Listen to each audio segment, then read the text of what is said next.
Hello everybody, today I am here and I am doing a quick and easy poodle hairstyle for you girls that have asked. This is not a style I wear pretty much ever. I don't know why, I've just never really done it on myself, but you guys ask for it all the time, so I am showing you a pretty quick and easy way to do it. Hopefully you guys find this useful, and let's get started.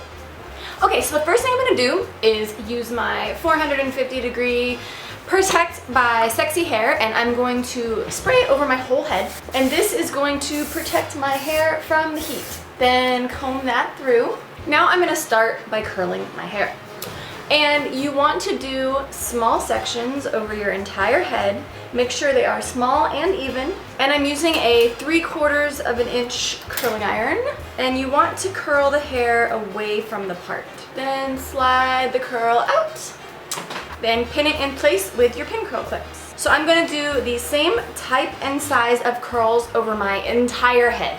Okay, so once all of your curls have cooled, you're just going to take all of your pin curl clips out, and you don't have to be neat with this because your hair is going to get teased anyways. So once you've got all of your pins out, you're just going to run your fingers through the curls to loosen them a little bit.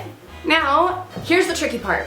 You need to gather all of your hair up and make sure that the back stays smooth, and then you're gonna pin it in place. What makes it a little bit easier is if you actually flip your head upside down if you're not used to doing this. If you feel like you can do it without flipping your head upside down, great, but if not, just flip your head upside down and smooth it as best as you can in the back.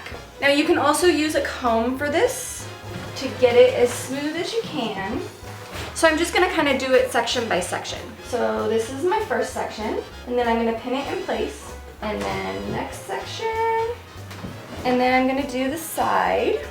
Now you don't have to really be careful where you're pinning because the curls are gonna end up laying on top of the pins anyways.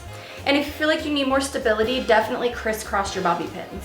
You want to make sure that these pins are gonna stay. So then lastly, I'm gonna do this side. So now I'm gonna use a little bit of my Suavecito pomade, and I'm gonna smooth that back part just to make sure that all the flyaways are nice and smooth. And then I'm going to use a smoothing brush. Okay, so now with this front section, I'm going to take these curls and I'm just going to tease the roots a little bit. And this will give the curls volume, but don't tease the ends of the curls because you want those to stay pretty. So now I'm going to gather those curls and just start pinning them into place. And since you've already pinned the back of the hair, now it's just a matter of placement, making sure that these curls up front look good.